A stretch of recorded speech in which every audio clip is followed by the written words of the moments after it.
Hello everybody, Brett from Living Whole here. Welcome to my kitchen. Today I'm going to show you a very simple method, an easy way to make distilled water at home without any special equipment, just using standard instruments that you've got in your own kitchen. So to make our distilled water at home today, we're going to need one large pot to begin boiling the water in. I'm going to be using a stainless steel pot. We're going to need a container inside the stainless steel pot to collect the distilled water. We're going to need a curved top to the pot, glass preferably, so that you can see exactly what is happening with the condensation. A heat source, we're going to be using the stove, and that's about it. So before I start, I want to say two things. Number one, this is not the most efficient way to make distilled water at home if you are going to be doing it on a regular basis. And I will also say that it doesn't produce the cleanest distilled water.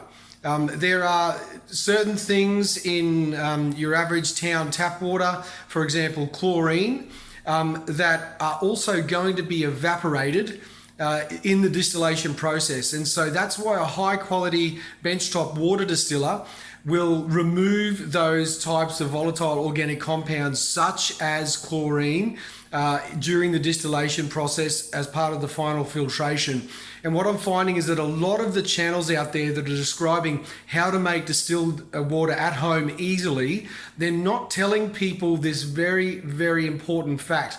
So let's get started. I'm going to turn the camera around and show you the simplest way to get started. Very, very simple. Let's go. So let's have a look. Simple stainless steel pot, one curved glass lid, and I've literally just got a ceramic plate sitting inside ready to go. So what have I done?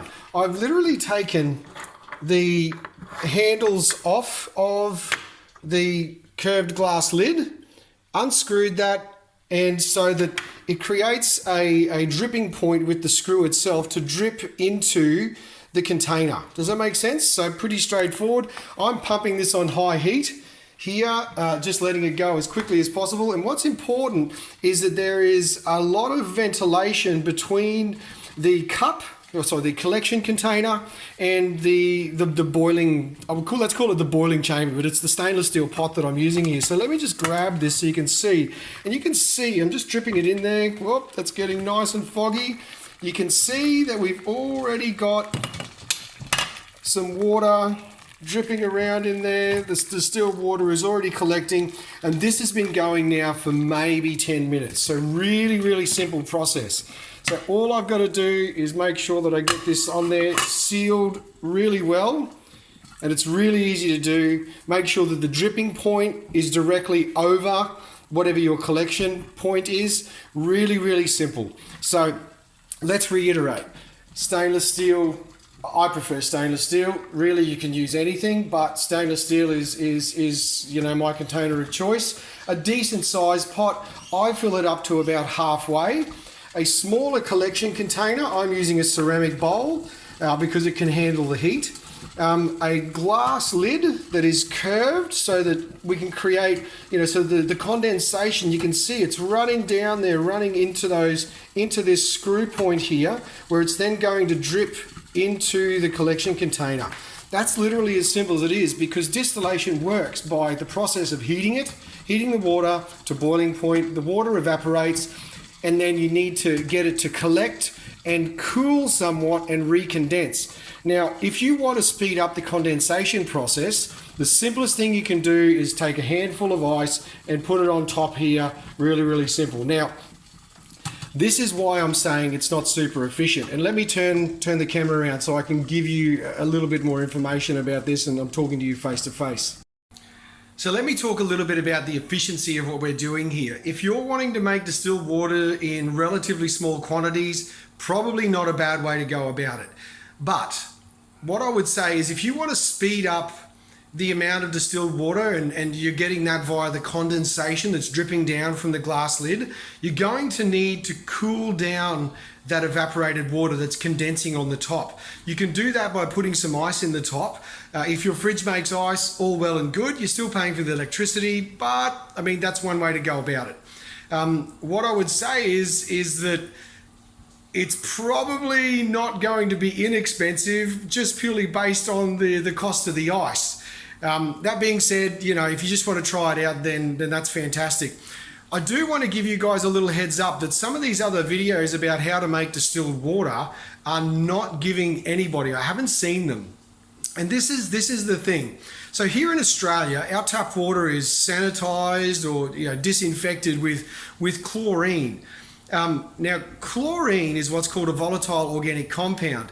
Chlorine's evaporation point is less than that of water. So it's going to evaporate, it's going to condense on the glass lid, and it's going to drip back into the collection bowl.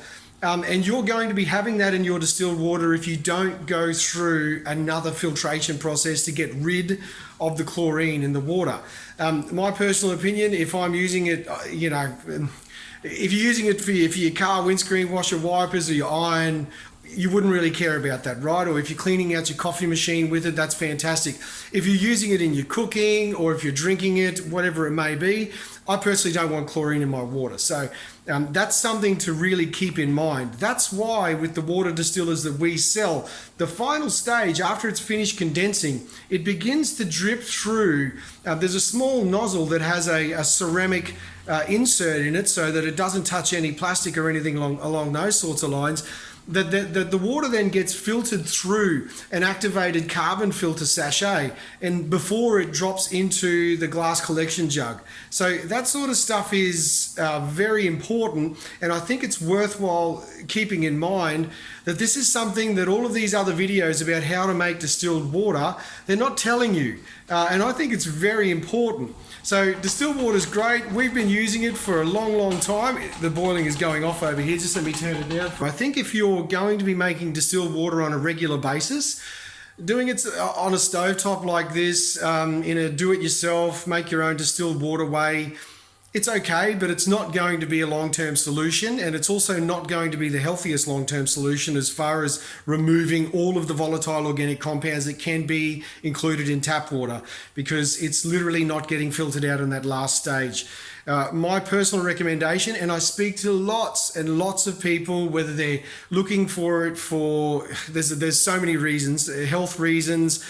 You know, I get customers calling us about using it for their drinking water, using it for other health purposes. You know, that's a wide variety of those. People call me about using it for colloidal silver, things along those sorts of lines. If you're going to be using distilled water on a regular basis, in my opinion, it's much more economical, and you're going to get a higher quality product with a high quality stainless steel water distiller. That's pretty much as simple as it is.